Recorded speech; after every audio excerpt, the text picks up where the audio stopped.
నా పేరు ఉన్నం ధర్మారామాదిగా, నేను ఎంఆర్పిఎస్ రాష్ట్ర నాయకుడిని. ఈరోజు సమాజాన్ని సరైన పద్ధతిలో పెట్టడానికే చట్టం ఉంది. ఆ చట్టం మీద హత్యా ప్రయత్నం చేసినటువంటి వ్యక్తులను పట్టుకుని పోలీసు వారు కొట్టి రిమాండ్ చూపించారని అభియోగంతో వారి 307 మీద రిమాండ్ పెట్టినటువంటి పోలీసులకి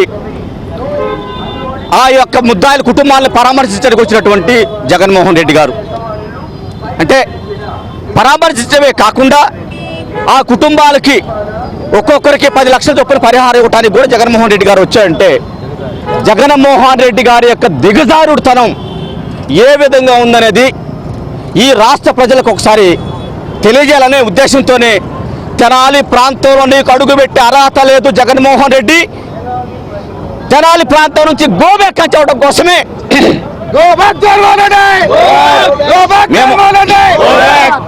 మేము ఇక్కడికి వచ్చాం.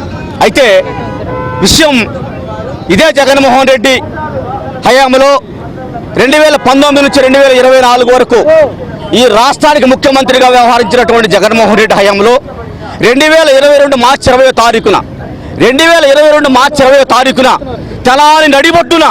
తెనాలి నడిబొట్టున వేమూరు నియోజకవర్గం మూల్పూరు గ్రామానికి చెందినటువంటి నూతకి రవికిరణ్ తెనాలిలో అప్పటి తెనాలి శాసనసభ్యులు అన్నాబత్తుని శివకుమారు అండదండలతో అప్పటి వేమూరు నియోజకవర్గ శాసనసభ్యులు మరియు రాష్ట్ర మంత్రివర్యులు మేరుగు నాగార్జున గారి అండదండలతో సముద్రాల పవన్ కుమార్ అలియాస్ లడ్డు అనే వ్యక్తి వారి గ్యాంగ్ నూతకి రవికిరణ్ హతమార్చి డెడ్ బాడీ కూడా దొరకకుండా మరి వారు బాడీని శవాన్ని కూడా మాయం చేస్తే ఆ కుటుంబ సభ్యులను ఆ న్యాయం చేసినటువంటి వ్యక్తులకు అండదండలుగా ఉన్న శివకుమారు అండదండలుగా ఉన్న మేరుగు నాగార్జున పిలిస్తే ఈరోజు శివకుమార్ తెనాలి వచ్చాయంటే జగన్మోహన్ రెడ్డి గారికి సిగ్గుందా అని అడుగుతా ఉన్నా నేను.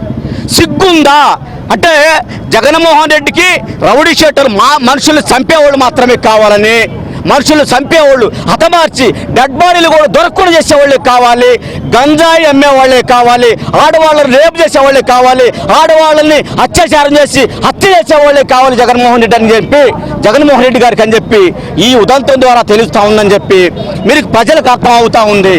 ఈరోజు చెప్తా ఉన్నాను, ఇదిగో సముద్రాల పవన్ కుమార్ అలియాస్ లడ్డుకి తెనాలి మాజీ శాసనసభ్యులు అన్నాబత్తుని శివకుమార్ సన్మానం చేస్తా ఉన్నాడు.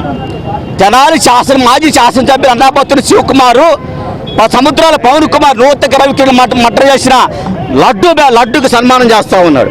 మరి ఇలా చూసుకుంటే 2022 2 టౌన్ పరిధిలో పిలుపు అనే వ్యక్తిని దారుణంగా హతమార్చాడు. అదే లడ్డు పిలుపు అనే వ్యక్తిని దారుణంగా హతమార్చాడు.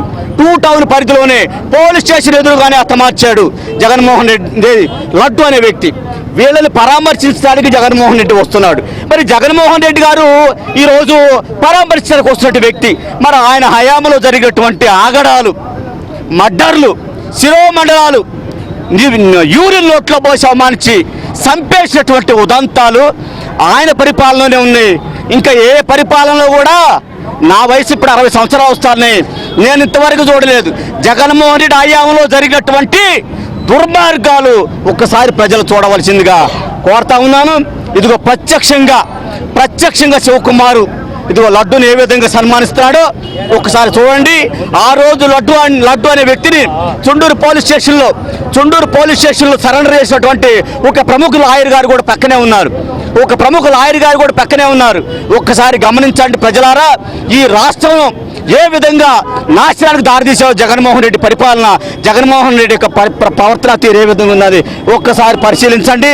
ఇదిగో జగన్మోహన్ రెడ్డి గారు సమర్థించడానికి వచ్చినటువంటి ముద్దాలు చేసినటువంటి murder Nuthaka Ravikiran murder case crime number 72/22 ఇక్కడ చూడండి ఒకసారి crime number 72/22 PS Tenali 2 town అప్పటి ఐపీసీ లెక్క ప్రకారం, అప్పటి ఐపీసీ ఇండియన్ పీనల్ కోడ్ ప్రకారం 2022 ఇండియన్ పీనల్ కోడ్ ప్రకారం 120B అంటే కుట్ర, 120B కుట్ర, 302 మర్డర్ 201 సాక్ష్యాల్ని తారుమారు చేయుట 230 IPC SC/ST atrocity act of 1989. అంటే ఈ కుటుంబానికి ఇప్పటికి కూడా ఎట్లా అట్రాసిటీ ప్రొవిజన్ రాలేదు. ఈ కుటుంబానికి అట్రాసిటీ ప్రొవిజన్ రాలేదు. ఈ కుటుంబాన్ని జగన్మోహన్ రెడ్డి గారు పరామర్శించలేదు. ఈ కుటుంబాన్ని శివకుమార్ గారు పరామర్శించలేదు. ఈ కుటుంబాన్ని మేరకు నాగార్జున గారు పరామర్శించలేదు. కానీ ఒక రౌడీ షీటర్ని పోలీసు వారు థర్డ్ డిగ్రీ వినియోగిస్తే ఆ కుటుంబానికి పరామర్శించడానికి వచ్చి మేము నేరస్తులు సమర్థించలేదు, పోలీసు వారు చేసే విధానం కరెక్ట్ కాదని చెప్పి మేము ప్రెస్ మీట్ పెట్టిన తెల్లారి శివకుమార్ గారు మేరకు నాగార్జున గారు మీడియాతో మాట్లాడతారు. ఇది ఒక ఛార్జ్ షీట్ వేస్తే ఆయనకు వచ్చింది. అంటే డెడ్ బాడీ దొరకనందుకు 120 మర్డర్ కేసులో డెడ్ బాడీ దొరకనందుకు ఛార్జ్ షీట్ వేస్తే ఈ కేసు నిలబడదని చెప్పి జిల్లా కోర్టు వారు ఛార్జ్ షీట్ వెనక పంపించినటువంటి విధానం. ఈ ప్రజల మీద ప్రేమ లేదు, ఓటర్ల మీద ప్రేమ లేదు. ఇదే శివకుమార్ 2024 ఎన్నికల్లో ఒక బూత్లో ఒక ఓటర్ని చెంపదెబ్బ పెట్టుకొట్టాడు, చెంపని చెల్లులు కల్పించాడు.